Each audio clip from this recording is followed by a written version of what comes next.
Somewhere at the foot of a cliff, a battle was taking place in the middle of the night. A man aimed at the demon cult member and pounced on him. Once he got close, he delivered a fatal blow.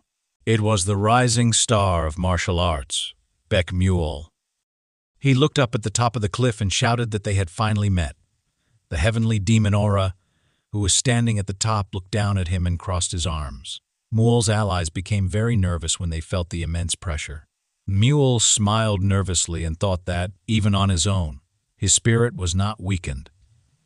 As expected of the head of the demon clan, who had ruled an entire era, a fierce and cold face, a true legend of the demon path.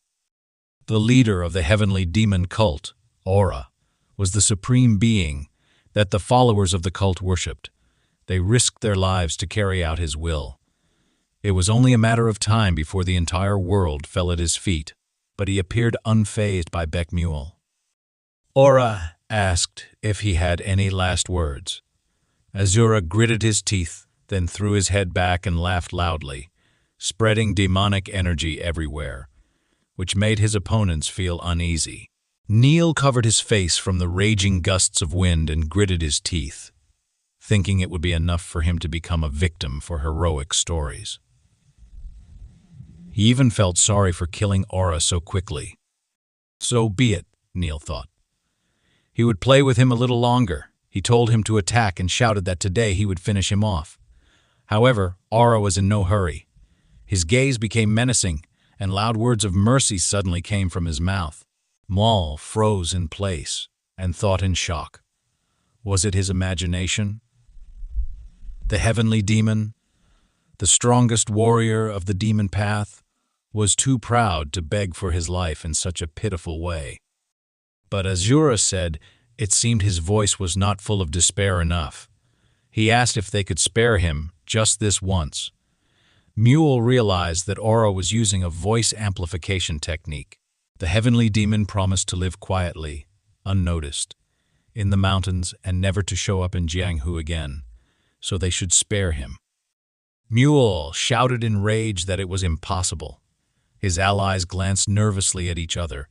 He gritted his teeth, thinking that his plan to become a hero in this decisive battle had been ruined by this cowardly demon cult leader. Asura called him brother and asked him to save face, begging him again, using the amplification technique. Mule remained silent as his whole body trembled. Then he took a step forward, pushed off the ground, and headed towards Aura, shouting that if Aura was afraid of losing face, he should just die here. Aura nervously pulled out his sword to respond and asked Mule to reconsider. Mule shouted in anger, declaring that Aura was neglecting his martial arts until the very end. The heavenly demon gritted his teeth and charged, wondering if he would die there. They clashed, attacking each other fiercely. The fight ended in one blow. Baek Mule, who had been confident of his victory, ended up dying.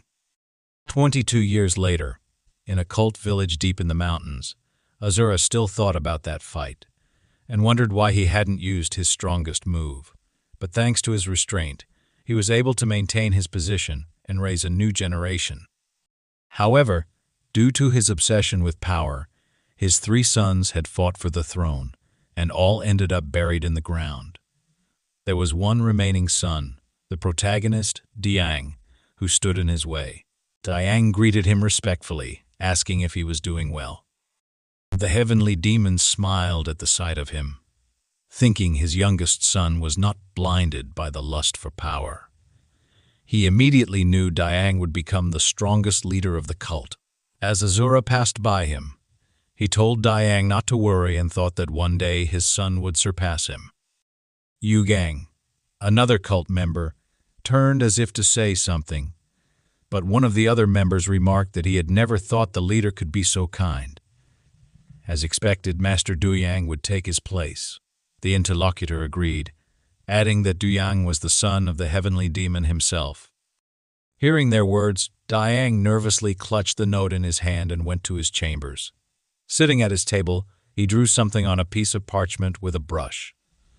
Suddenly, there was a knock on the door. He asked who it was. The torture expert, Sang Sagak.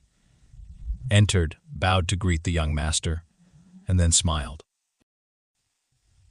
Sang Sagak reported that the leader had asked him to update the young master on the progress of torturing a member of the Orthodox sect. Diang thought his father must want to evaluate his abilities. He listened carefully as Sang Sagak explained that the criminal had been tortured in the underground prison for about 3 days. On the first day, the man was skinned, and then he was soaked in. On the second day, they resorted to torture with a pig, and on the third day, the prisoner lost the lower part of his body. After finishing his report, Sang Sagak smirked. Thinking that even in a demonic cult, he was the only one capable of such elaborate torture. He believed the young cult leader must be pleased with him. Contrary to his expectations, the young leader suddenly jumped up from his chair and slammed his palms on the table, shouting that it wasn't enough. Sagak was about to apologize for going too far, but upon realizing the meaning of his words, he was greatly surprised. Nervously pursing his lips, he wondered if his torture hadn't been sufficient. He had expected the leader to scold him for going too far, but now he thought, as expected of the son of the heavenly demon Asura. Sagak bowed to him and excitedly shouted that he promised to work harder, then left, leaving the young master alone. The mix stared at the door for a few seconds, then sank into his chair and sighed tiredly. Nervously, he muttered to himself that these crazy cultists were acting inhumanely, as usual. The cruel things they did made him question if a human could truly behave like this. He wished they would stop reporting such atrocities to him, but he reminded himself that he needed to pull himself together. He was still in the cult and too weak to argue. He couldn't afford to hesitate. He needed to get his bearings. He was still not strong enough. He remembered the words that had come out of his mouth and, with a grim face, muttered that he had shouted it out without thinking. He had said they should torture the prisoner even more. Clutching the parchment in his hand, he thought bitterly about how they could do this to a man who was merely spying on them. They were all disgusting. He looked down at the note in his hand, which stated that he was unsuitable to be the next leader of the cult. He thought that he couldn't bring himself to tell them otherwise. He imagined himself lounging outside all day, drinking alcohol, and living a carefree life. Clutching his head, he groaned, realizing he didn't want to be the cult leader at all. All he wanted was a normal life, but everyone always misunderstood him. One day, a girl asked where he had been. He told her he had gone to the incinerator to throw out some trash that had been lying on the road. However, the girl spread a rumor that he had gotten into a fight with an Orthodox sect member. The rumor spread further, becoming even more distorted. It got to the point where people believed he had disposed of someone in the underground prison. Hearing this, the torture expert became thrilled, but Yugong had truly just gone to throw out the trash. At this rate, his life in the cult would become a nightmare. He thought he should go and tell his father the truth before he was forced to take on the position of cult leader. Suddenly, a man rushed into the room and called out to him excitedly. Slightly scared, he asked what had happened. One of the 6 elders of the demon cult, Samia Megan, who was always smiling, reported worriedly that the cult leader was in critical condition. This news shocked them greatly. Soon, the day of the funeral arrived. Walking at the head of the funeral procession and holding his father's portrait in his hands, he was still in shock. Suddenly, he stopped and raised a doomed gaze to the sky, wondering how everything could have turned out like this. The day before, he had gone to his father's room and rushed to his bedside, worriedly asking what had happened. One of the old men standing nearby explained that the injury the heavenly demon had received in that fateful fight had come back to haunt him. Breathing heavily, the heavenly demon called out to his son and asked if it was him. Worried, the son begged him not to speak, thinking that it seemed like his father was having a hard time speaking. His father extended his hand to him and asked him to listen carefully. From that moment on, the demon cult was now his. After that, his father's hand fell weakly, and Yugong called out to him in horror. That evening, after the funeral, he came to his chambers utterly exhausted, and wondered if there were no way for him to escape this fate now. He took a few steps forward, and hearing something suspicious, he frowned slightly. He thought it seemed they had uninvited guests. Feeling a presence behind him, he asked who it was. He immediately turned around, and the man apologized to him. Yugong exclaimed in displeasure, saying he had asked him a question. In a flash, the stranger was next to him, striking him on the shoulders. Yugong immediately lost his balance and clenched his teeth, exclaiming, "Did he hit me right in the pain points? When did he have time?"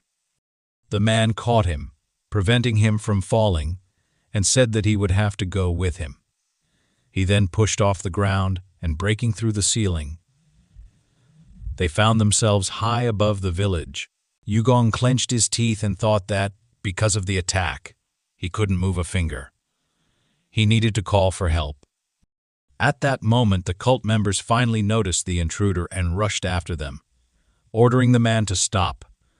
Yugong thought this was a squad of soul revealers and Yaka pursuers. Believing these people would help him, he called out to them. However, he was suddenly interrupted by the voice of one of the squad leaders, who ordered them to run after him and kill him. Hearing this, he was shocked. Someone shouted that a reward would be given to whoever caught him. The members of the two squads obeyed the order and attacked from all sides. The stranger took out his sword and told the young cult leader that they needed to leave. Afterward, he swung the weapon several times, killing several of the pursuers. Yugong thought, how is he dealing with these soldiers so easily? One of the sect members pounced on the stranger from above, raising his sword over his head, wishing to strike him down. But the man deftly grabbed the sword, adjusted his grip, and swung his hand, delivering a fatal blow. Having rid himself of this opponent, he quickly moved to the next. Despite their fear, the soldiers continued to rush toward him. After dealing with another opponent, the stranger finally broke away from them, putting a sufficient distance between themselves and the pursuers. The commander of the squad of exposers of evil spirits, Yeoman Soen, shouted in frustration, demanding to know what they were doing. He warned that they couldn't allow Yugong to escape. Samun Megan waved his hand to stop them. The commander called out to him, exclaiming that they would regret letting him go. The leader of the Yaka pursuit squad, Pap and King, agreed, urging them to catch up immediately. Samun Megan, however, insisted that they had to kill Yugong. He warned that if he survived, the demon cult would face a great disaster.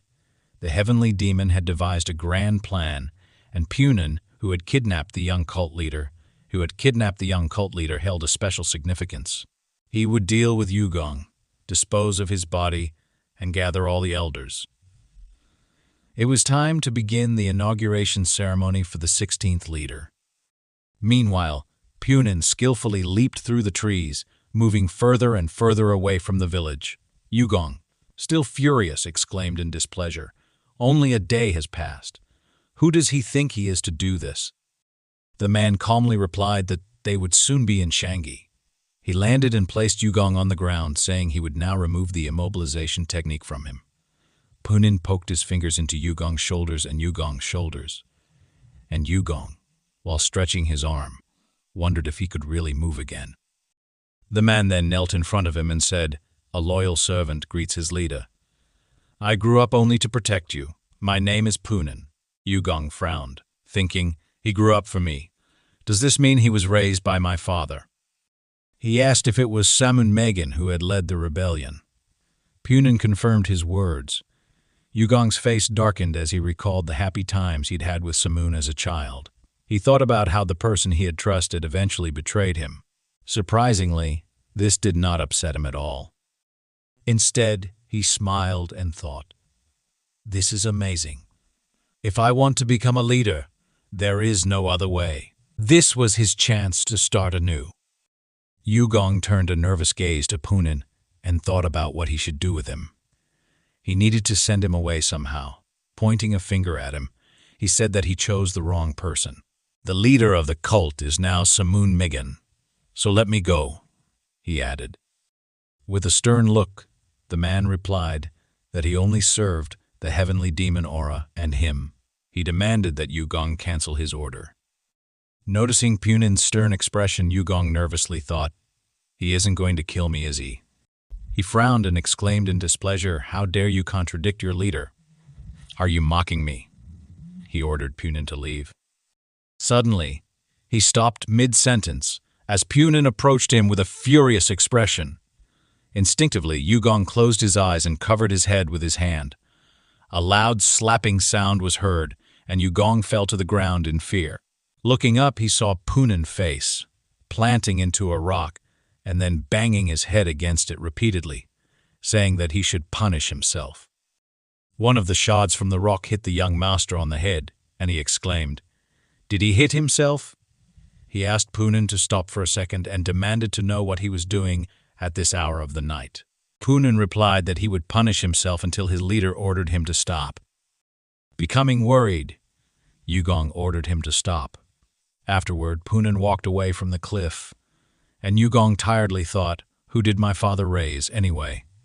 Grabbing his head in frustration, he said they first needed to find a place to stay. He suggested going down the mountain and wondered aloud how much money his father had left him. Punin replied that he hadn't taken anything, so they would have to spend the night in the mountains. Yugong was indignant and exclaimed, "You said you would help me." Punin bowed his head, apologized, and then looked at the huge crowd that had gathered in response to the noise. "It seems they've come to greet us," Punin said. The bandit leader stepped forward, asking with displeasure, "How dare you make noise in the green forest? Don't think you'll leave here alive." The rest of the bandits hiding in the trees aimed their bows at them. Yugong nervously clenched his fist, realizing this was the elite bandit squad of the green forest. He thought, Punin is an idiot. They're not here to greet us at all. First, he needed to avoid more trouble. He prepared to sincerely apologize, but Punin beat him to it, furiously shouting at the bandit leader to shut his mouth. "Do you even know who this guy is?" Punin's voice echoed through the forest, darkening Yugong's face. Grabbing Punin's hand, Yugong whispered urgently, "Do you even understand what you're doing? Apologize quickly." But it was too late. The bandit leader, furious, called Punin a pig and demanded, "Who do you think you are?" He ordered his fighters to attack. The archers in the trees fired several arrows, which sped toward them.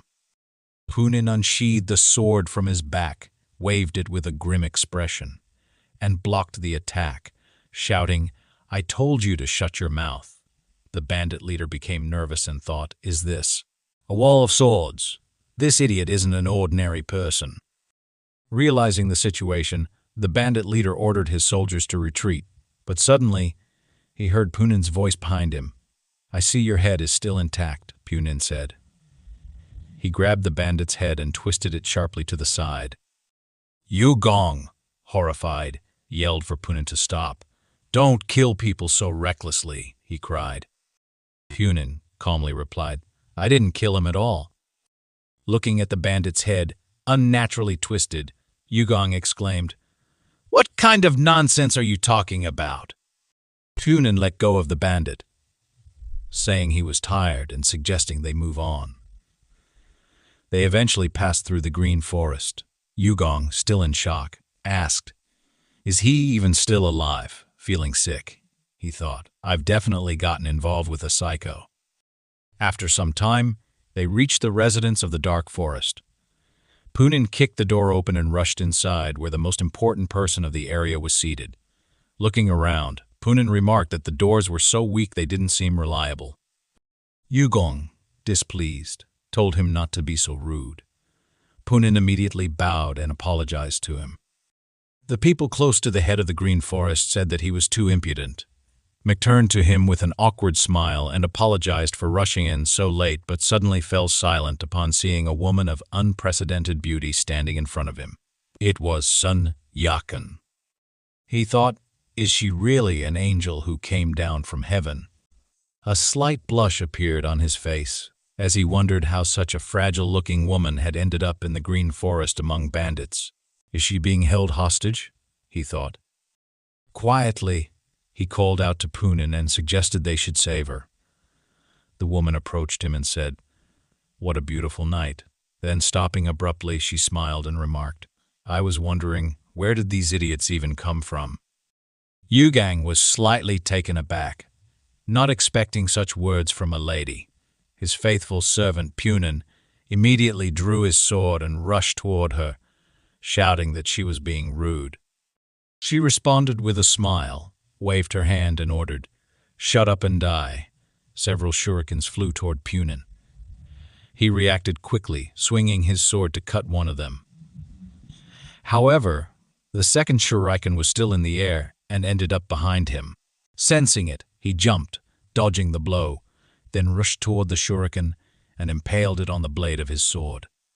Spinning in the air, he swung his weapon, sending the shuriken back toward Yakan. Startled, she fell to the floor to dodge the attack, but her weapon crashed into the wall, leaving a hole. Furious, she shouted, "You idiot!" Punin grabbed her by the head and said, "That's enough." She laughed and asked mockingly, "Do you think so?" Meanwhile, the Green Forest bandits surrounded the young master and warned Punin to take his hands off the young lady, or they would slit that brat's throat. Seeing this, Punin became very worried. Yakan smirked and asked, "Do you finally realize the whole situation? Maybe we can look at the contents of that boy's head together." The bandits laughed loudly. Mok, not wanting to tolerate this, called them idiots.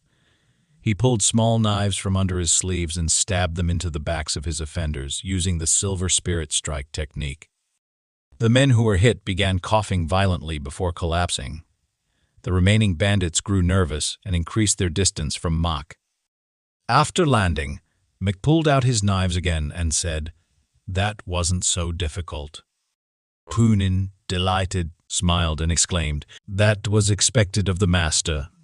Such an impressive silver spirit strike." Yugang, however, was furious and shouted at Punin, "I told you to apologize. Why didn't you listen to me?" Realizing that this was an order from the leader of the demonic cult himself, Punin immediately fell to the floor with the woman, both hitting their foreheads in submission. Mick ordered him to stop, but the woman smirked and remarked, "You're worse than a bunch of bandits. Usually I don't back down, but you two are something else." The rest of the people present laughed loudly. Yugang and his servant turned their gazes to her. Punin clenched his fist, and this time, the young master didn't stop him. A loud scream echoed through the room. After such a busy day, Mick finally went to rest, soaking tiredly in a hot bath. He said that Jianghu was such an unpredictable place. This woman, no young lady, was constantly swearing, so he hoped that this was their last meeting. He felt like he had been in hell. After finishing his bath, he got dressed and headed to his room, thinking about how much had happened that night. He just wanted to rest. He didn't think she would so kindly give him her room. Upon entering, he thought he didn't expect much from such a small residence, but surprisingly, it had everything he needed. His gaze fell on a beautiful painting and an aroma candle to calm his soul and body. He then fell onto the soft bed with pleasure and said, "This is what happiness looks like." He spread his arms to the sides and suddenly felt something. Turning his gaze, he saw an angry young lady next to him, wrapped in a blanket and tied with ropes. He immediately jumped out of bed and loudly called out to Punin. When Punin entered the room, he asked if his master had called him. The young master pointed at the bed and asked if this was the right way to treat a young lady. Punin replied, saying he liked her and would do whatever his master wanted. Yugang replied excitedly that he didn't need anything. He thought she was pretty until she started swearing. The woman began hissing through her teeth, saying he had a pretty face while he cursed in his mind, thinking, "Is she serious?" He shouted, "Enough," and ordered Punin to untie her. Freed from the ropes, she stretched her neck and sighed, saying, "Finally, I'm free." Yugang apologized to her and introduced himself, asking for her name. She gave her name and asked if he was some noble idiot's offspring. He remained silent, spread a blanket on the floor, and thought, all she knows how to do is swear. He then said, I'm tired. Let's go to bed, she agreed with a slight blush on her face, taking off her outer garment, and said there was no point in wasting time. Noticing this, he immediately ordered her to get up, exclaiming that they would sleep separately, as he was too tired. She threw a disappointed look at him and said he looked like a decent man. Are you impotent or something? She asked. Her words made him very angry. He walked toward her while she smiled maliciously, thinking, the fish has taken the bait. I'll take advantage of his carelessness and kill him. He approached her from behind and reached for her belt. She laughed triumphantly in her thoughts, but when he grabbed her, she was very surprised. He knocked her over and furiously exclaimed, How dare you call me impotent? He smashed her head through the floor, then threw her out of the residence, shouting at her to get lost. Outside, Poonin, who was on duty, laughed and said, This is expected of the master. Still unable to fall asleep, Yugong went to the waterfall and settled on one of the rocks. Thinking aloud, he said it looked like he wouldn't be able to get enough sleep. Are there only psychos living here? And the most dangerous of them is Poonin. This idiot easily repelled all the attacks. While reflecting, he noticed a fish jump out of the water. He immediately reacted, sending his knife flying but missing. He swung his finger to the side, watching his reflection in the water. Pointing the knife at the fish again, he killed it and thought, if Poonin stays in Jianghu with such abilities, then without a doubt, a terrible death awaits him. The one who could kill me at any moment is punning. Even the cult members want me dead. He clenched his fist in anger and glared at his reflection. Suddenly, he saw a tree in the water's reflection, with someone hiding behind it. He immediately turned around, but the person hid behind the bushes. Did they just disappear? He thought. He moved toward the shore, and hearing the wind behind him, he took out a knife. Realizing someone was approaching, he grew nervous. However, it turned out to be Poonin. Poonin said it was getting cold and invited him to go back inside. Yugong fell to the ground in relief and asked, So it was you? His hands trembled as he wondered why he had been so scared. He asked Poonin to sit next to him. Poonin replied that, with his permission, he would remain standing. Mick asked him again to sit down, saying he had something to ask. Poonin silently complied. Yugong said, My father never allowed me to learn the basic palm strike techniques. The only martial art I know is the silver spirit strike. Yet, he still appointed me as the leader of the demon cult. What was the meaning of that? What was my father up to? His servant replied, The silver spirit strike is an inherited technique and possesses tremendous internal power. But with it alone, you wouldn't be able to subjugate Jianghu, much less lead the demon cult. Yugong, frustrated, asked, Then why did my father only allow me to learn the silver spirit strike? Answer me. Poong Cheon lowered his gaze and replied that it was because Mick had to become the greatest martial artist. Mick suddenly stood up and waved his hand, exclaiming, What kind of nonsense is this? Do you really think that with my current strength I can become the strongest in Jianghu? Poong Cheon replied that what Mak was looking for didn't exist within the demon cult. It isn't time yet, so that's all I can tell you, he said. The young master gritted his teeth and called him an idiot. Poong Cheon asked him to go inside and rest, explaining that they would have to go deeper into the green forest in the morning. Mak asked, What are you talking about? Why would we go there? Poong Cheon replied, To conquer the world. Yugong lost all patience at these words and attacked him with his fists, exclaiming, What the hell are you talking about? But as soon as he struck, his body trembled, and he felt intense pain. He thought, This is nonsense. I didn't even want to be the leader of the demon cult, let alone conquer the world. Did anyone even ask for my opinion? Morning came, and they set off in a carriage. Sitting inside, Mick thought that since they were now heading to the main base of the Green Forest, he really didn't care about Punchin's desires. Yakan, who was sitting opposite him, asked, "Why did you bring me along?" Looking at her battered face, he thought it looked like Punchin had dragged her here. When he didn't answer, she started getting angry and demanded that he say something already. He crossed his arms over his chest and remained silent. She exclaimed, "These bastards covet their treasures, and now they want my body too. You should first rise to the level of the leader of the demonic cult and then think about sitting at the same table as me." Her words began to irritate him. She added, "If you were the successor to the head, I might think about it, but not with you at all. So just sit where you belong." Not wanting to endure this any longer, Yugong looked out the window and called to Punchin in displeasure. "What is wrong?" Punchin asked. Yugong shouted, "I can't stand it anymore. We need to leave her right here." Carriage stopped immediately. Punchin looked inside while Yakan twisted her finger at her temple, exclaiming, "Does he think that if they take me with them, I'll immediately marry him? Is he completely stupid? And his master is also stupid." She immediately fell silent as she felt Punchin's hand squeeze her neck and his other hand grab her head. A loud crunch was heard. Mick looked at her twisted head in shock. His servant calmly said, "She won't make another sound."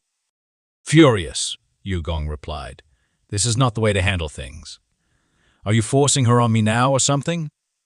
He thought, "Am I really going to bang my head on the ground again because of this rude brat? She deserves no mercy this time." But when Punchin bowed his head and apologized for his impudence, Mak was surprised. Punchin then declared, "I have decided to become your teacher from today on." Yugong remembered their conversation last night and was shocked, thinking, "Is it because of what I said yesterday?" After that, his new teacher sat down, took the reins, and forced the horses to continue moving. Mick thought Punchin was a scoundrel. Turning his gaze to Yakan, he wondered if Punchin planned to put her head back in place. She looked so much like a ghost, he thought. 2 days later, they arrived at the Flower Moon Pavilion and went into one of the restaurants. After taking a seat, Yugong, with a gloomy expression, thought, "I'm so tired. Thank the gods he put her head back in place as soon as we arrived here." When they had gotten out of the carriage earlier, he had pointed at the young lady and said they didn't need any extra attention. Punchin, understanding him, had put her head back in place.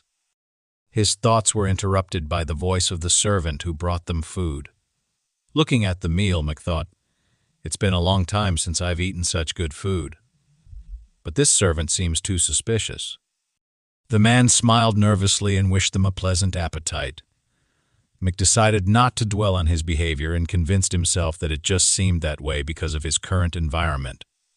He decided to start eating quickly and smiled, but suddenly, Punchin grabbed the man by the hand and, with a gloomy expression, asked how long he had been working there. The servant nervously answered that it had been 3 years. Punchin then asked if he was always so nervous when serving food. The man swallowed hard and decided to remain silent. Yugong placed his chopsticks on the table with displeasure and asked Punchin why he was doing this. "He hasn't done anything," he said. The restaurant worker thanked the young master and admitted, "To be honest, the young lady is so beautiful that I couldn't help but get nervous." She smiled and said he had good taste.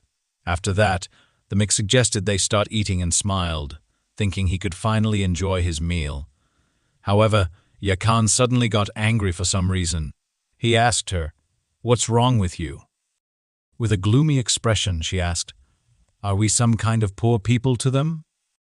He didn't understand what she meant until she overturned the table in a rage, exclaiming, "They brought 7 dumplings to others, but only 6 to us."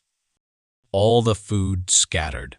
A plate fell on Yugong's head, and the dumplings landed on Punchin. The young master, unable to enjoy his meal, snapped his chopsticks in anger and said Punchin's name. Punchin immediately stood up and held his hands out to Yakan's head, while she yelled at the owner to close the stupid establishment, or she was going to kill him. A loud crunching sound was heard as Punchin twisted her head back in place. Meanwhile, the mech headed toward the cafe's exit. Punchin, taking the young lady by the arm, apologized to him. At that moment, she continued exclaiming that she was going to kill everyone there. The other customers stared at them in surprise, puzzled by the odd position of Yakan's head. They began wondering how such a thing was even possible. One of the servants caught up with Yugang and grabbed his shoulder, demanding payment for the food. Yugang immediately turned around and shouted angrily, "You only brought us 6 dumplings!" By evening, loud bangs could be heard from one of the houses. Yugang kicked the leader of the demon cult's assassination squad, Huk Shimu, in the stomach and asked, "Couldn't you think of anything better than bribing the servants?" Spitting out blood, Huk Shimu apologized, saying he didn't think the girl would overturn the table. He knelt before Yugang, begged for another chance, and called him a shining child before quickly correcting himself by calling him uncle. Yugang gritted his teeth, thinking he still couldn't get used to the sight of Shimu's face. How could a man over 60 look like that? Shimu had this body because of a curse he received after tasting human flesh as a child. If he begged for mercy after failing, Yugang thought he would kill him without hesitation. With that in mind, Yugang said, "This is your last chance. Since we're related, I'll give you one more opportunity. Make sure everything goes smoothly." After that, Shimu and his squad headed toward the city. He thought that the Black Shadow squad would lure Punchin far away, while the twin demons, I and I, would deal with the cult leader alongside him. As they perched on rooftops, Shimu raised his hand, motioning for them to stop. He peered into a window where Yugang was sitting, unsuspecting. One of the squad members took out an arrow, pulled it on the bowstring, and their commander thought, "This is our last chance." At the same time, Mc looked at the happy passers-by below and thought, "There are so many people on the streets. I wish I could enjoy such freedom." Yakan approached him and, calling him an idiot, asked if he should go to bed already. His face darkened as he thought, reality is too harsh. He then insulted Punchin, blaming him for forcing him to share a room with this crazy woman. She exclaimed, "My skin will get dull if I stay up late. Will you take responsibility?" Sighing, he agreed to go to bed. As he began closing the window shutters, the whistle of an arrow was heard. It flew past Yugang and Yakan, piercing the wall. They turned around in confusion, but then the same whistle was heard again, this time followed by many more arrows.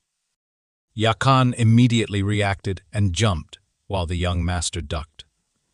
The young lady screamed in horror, "I almost died! What kind of idiot is shooting at me?" Gritting his teeth, he remained silent in response to her accusations. Punchin, who appeared in the window opening, called out to the master and worriedly asked if he was okay. Several arrows pierced his back, but the mage said he was fine and ordered him to deal with the enemies. Ignoring the arrows, Punchin obeyed the order. Then he poked his fingers into the mage's shoulders, paralyzing him again. Picking him up, Punchin leaned out of the window. His master exclaimed that he told him to subdue the enemies, not carry him. Punchin jumped out of the window, apologizing, and said he couldn't leave him in such a dangerous place. The Mac, shocked, exclaimed, "How can you say such a thing while dragging me into enemy territory?" Meanwhile, Yakan remained in the room and at the window asking, "What about me?" Breaking through the enemies, Punchin approached the forest and, turning his gaze to the side, noticed one of the opponents and killed him. Another squad member pounced on him from above, but Punchin, noticing this, delivered a crushing blow that cut through the trees around him. The remaining squad members started running away. One of them shouted that Punchin was coming their way, and his comrade ordered him to lure Punchin as far away as possible so that Master Huk Shimu could take care of the young cult leader. Before the comrade could finish speaking, he saw Punchin carrying Yugang and froze in shock. Punchin, calling them impudent, waved his sword and shouted, "Where are you looking?" The squad member, confused about why Poong Cheon brought the young leader with him, was killed shortly after. Meanwhile, Shimu entered the room where Yugang was supposed to be. Seeing no one except Yakan, he asked in shock, "Did Poong Cheon leave?" Yakan confirmed his words and asked, "Who are you anyway?" Upon hearing the news, Shimu's face darkened, and he muttered that they had failed again. Ian and Yang, remembering their commander's warning, looked at each other nervously. They rushed to the window, but Shimu said there was no point in running. Using a demonic technique, he swung his hand and killed them. Their bodies immediately fell to the floor. Hugging his own neck, Shimu muttered that they were already dead anyway. Then, he committed suicide, causing Yakan to scream in fear. She poked him several times with her finger and asked, "Is this a joke, or is he really dead?" After checking and confirming he was dead, she exclaimed, "What kind of psychos are these? Do cult followers say goodbye to life so easily?" She noticed movement outside the window. Poong Cheon returned to the room, placed the young master on the floor, and deactivated his technique. Wiping the blood from his face, Yugang asked irritably, "Did you bathe me in a bath of blood on purpose?" Seeing the 3 corpses on the floor, Yugang was slightly surprised and asked, "What's wrong with them?" Poong Cheon looked at the corpses and said that Hak Shimu and the twin demons, Ian and Yang, had been there. The mech turned to Yakan and asked what had happened. Excitedly, she replied that she did nothing. Shimu said their plan had failed and then killed everyone. Crossing his arms over his chest, Yugang said discontentedly, "Now I understand why you're still alive." She exclaimed, "I didn't even have time to squeak before they died. How could you leave me alone in such a place?" She called out to Poong Cheon and asked, "Can you hear me? Was it so difficult to take me with you? One day I'll stab you in the back." Poong Cheon ignored her entirely, taking out a small bottle and pouring its contents onto the corpses. They immediately began to melt, leaving dark marks on the floor. Hiding her horror behind a smile, Yakan praised him, saying, "You got rid of the bodies so easily." Poong Cheon turned to Yugang and said, "It would be better if we left now." Yugang agreed. Behind them, Yakan clenched her fist happily as they exited the room. The corpses completely melted away, leaving no trace of what had happened. Soon, they were back on the road. "Riding along the edge of a cliff," Yakan remarked. "A person never knows what they'll encounter in Exiang, right? I never thought I'd get used to having my neck broken." She knocked on the carriage and exclaimed, "A 4-day journey without a bath is killing me. It smells so bad. We need to stop. I could use the young master's brain as soap. What do you say to that?" Closing his eyes, the mech thought she was clearly not very sane, but today she was especially unbearable. Still, she was right. They hadn't washed in days. He called out to Poong Cheon and ordered him to head toward the stream. Poong Cheon asked him to be patient a little longer. He replied with displeasure that Poong Cheon was saying that because he was sitting outside. He told him to turn the carriage around immediately. After his words, the carriage stopped and Poong Cheon asked someone to introduce themselves. Yugang wondered what was going on, looked out of the carriage and asked, "What's happening?" The people they met on the road apologized, and a man introduced himself as Sang Pil W, the head of a martial arts academy in Zan. He pointed to the broken wheel of a nearby carriage and explained that his young lady's carriage had broken down. Could they please help? Poong Cheon was about to draw his sword, but the mech ordered him not to rush and to offer a helping hand instead. Judging by the man's tiny amount of chai, the mech assumed it was a third-rate martial arts academy. Poong Cheon obeyed the order, lifted the damaged carriage, and threw it off the cliff along with the horses. Dusting off his hands, he remarked that if they wanted horse meat, they could go down and get it. Yugang slapped his head in shock and thought, "He's a crazy idiot." Sang PW looked at him and asked if it wouldn't be too much trouble to give the young lady a ride. The young master smiled and agreed, saying he could also get into the carriage. The girl introduced herself as Chu Soin and thanked him with a smile for his help. He offered her a seat. As soon as she entered the carriage, she saw Yakan and screamed loudly in horror. She almost lost her balance, but the maid caught her in time and reassured her, "Don't be afraid. She's human." She thanked him for his help, and once they sat down, they continued their journey. Yakan remarked that Soin looked good and must have made many men cry. Soin replied that it wasn't true. Yakan noted that Soin had her own escort and must be from some noble family, but Soin refuted her words. Turning to the window with displeasure, Yakan called her boring trash and accused her of being afraid. Yugang thought it would be strange if she wasn't scared. How can I dilute this terrible atmosphere? He wondered. Suddenly, Soin called him a young cult leader. He immediately turned his gaze to her, thinking, is this girl a member of the assassin squad sent by the cult? Looking at her suspiciously, he wondered what those idiots were up to this time. Soin glanced at him sideways and he asked, "Were you sent to kill me?" She didn't understand what he was talking about and tried to respond, but at that moment, Poong Cheon broke through the wall of the carriage and shouted that she was dangerous. He grabbed her head, causing her to clench her teeth in pain. Moments later, she lost consciousness and blood flowed from her mouth. Poong Cheon declared that she was dead. Yugang asked, "Did she take poison?" Poong Cheon confirmed it, explaining that poison took less time than pressing on a vital point. Meanwhile, Sangpil W did the same. Yakan, perplexed, pointed her finger at them and shouted, "Who are they? Anyway, why is everyone around us dying?" Poong Cheon turned his gaze to her and she screamed, "Why should they lose their lives because of us?"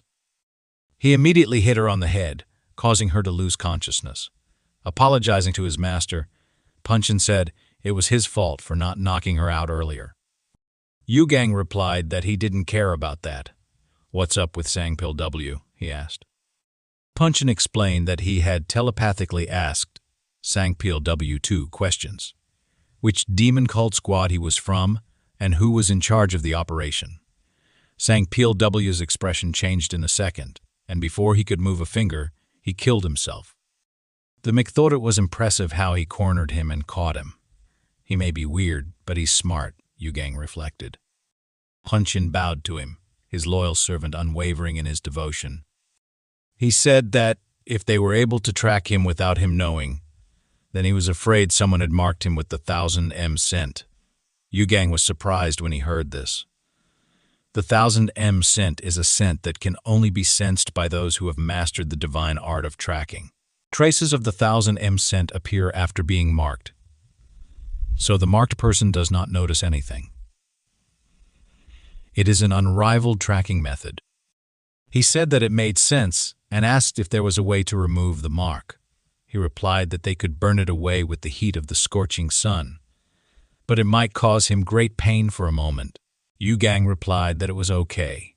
He could handle it, so let him begin. Poong Cheon asked him to sit down and cross his legs. Then, he brought his hand to his head and said that he was feeling the energy flow. He immediately opened his eyes, and a sharp pain pierced his body, causing him to scream loudly. A bright light burst out of the carriage windows. When everything died down, smoke began to come out of the young master's body. He caught his breath and thought that he would never do this again. Thank the gods that it lasted only a moment. But contrary to his expectations, Poong Cheon brought his hand to his head again, and a sharp pain pierced his body. He screamed, saying that he had said it would be done quickly. Poong Cheon replied with a smile that it would only take 15 minutes. Almost dying from such excruciating pain, Yugang looked at Poong Cheon's smile and thought, "Kind of idiot is this? He's enjoying this, right?" Meanwhile, the shining child found 2 corpses and asked, "What's wrong?" "The scent of 1,000 miles is gone." He clenched his fists in rage and said, "Once I see them, they will become corpses. The cult leader's orders were wrong from the beginning. He should have just killed that boy, and all he had to do was ensure Du Gang's freedom. He smashed a rock with his foot in rage and exclaimed, "Since when did the demon cult become so kind-hearted?" But he couldn't do anything about it when the order had already been given. He called out to Hapin, who immediately appeared behind him. Heen poured the liquid from the vial onto his hand and said that he had marked himself with the scent of 1,000 miles. He would personally pursue the young cult leader. Let him go to the Shawnee branch, report the situation, and call for reinforcements. Once he's done, let him return to the cult. Tin looked up at him and, understanding what this meant, wanted to object, but the Shining Child ordered him not to argue. When the time comes, you'll go to the afterlife with Puncheon. You'll take care of him and convey the will of the cult leader to Yu Gang. In the meantime, they continued on their way. Yu Gang looked down and smiled slightly, thinking that he had burned everything because of this scoundrel. He had not even listened to her. He wondered what she wanted to say. Yakan asked with a smile what he was thinking about, letting him just not tell her that he was scared. She laughed loudly and said, "That's so cute. Don't be shy. Tell me everything." She began to mock him, calling him a poor baby, which made him angry. He shouted, "Does she not care about others at all? Let her look at herself. Does she need a head on her shoulders only for beauty?" She told him, with an irritated smile, to say whatever he wanted, adding that she didn't care. Then she started yelling and asked if he wanted her to whine and beg him for mercy. He wanted to take a moment to hold her while she cried. He answered in surprise that he hadn't meant that at all, and she turned away from him, crossing her arms over her chest and glaring out the window with displeasure. He noticed that she was shaking all over and wondered if she really wanted to distract herself in this way. He mentally apologized to her and said that he shouldn't have said that. She looked at him and asked why he didn't say that out loud. He answered that it was all because of her, because she knew that he didn't know how to apologize. She smirked and asked what he was thinking about. He answered that he was thinking about his friend. His friend had a pretty strong family. The thing is, his uncle had started a rebellion. His friend managed to escape with the help of a trusted subordinate, but the elite soldiers sent by his uncle were trying to kill him. They wanted to eliminate him, because a lot depended on him, but he thought they wanted to tell him something. Yakan thought about it and pointed her finger at him, saying that, according to her brilliant judgment, it seemed like they were hinting that they would not harm him if he lived a quiet life. He remained silent and thought about it deeply, wondering if that was really true. Elite soldiers of a demonic cult intimidating their prey. That couldn't be true. What was she trying to tell him? Then he remembered how she hadn't understood what he was talking about at all when he asked her, and realized that they had no intention of doing that. At that very moment, Punin opened the door and said that he needed to rest, hiding the dagger in his sleeve. Mick agreed and thought that now that he knew their goal, he had nothing to be afraid of. He got out of the carriage and apologized to Punin in his mind, thinking that for the sake of the freedom he desired, he was leaving. The first thing they did was go to the restaurant, and when the food was brought to them, Yakan was very happy and said that it had been so long. Punin must have grown up. She looked at the food and then at him several times, asking if he didn't give it to those idiots. Yu Gang asked the servant to wait, then turned his gaze to the big table and asked who kind of warriors were sitting there. The servant replied that they were the Cloud Tiger clan. All their warriors were famous for their skills in martial arts, but he shouldn't worry. They wouldn't touch them unless, of course, they started a fight first. Mick replied that he understood, and then thought that if they were really that skilled in martial arts, they would be the perfect replacement for Punin. After inflicting serious injuries on him with his spirit power, he would deliberately insult their clan and run away, leaving Punin as bait.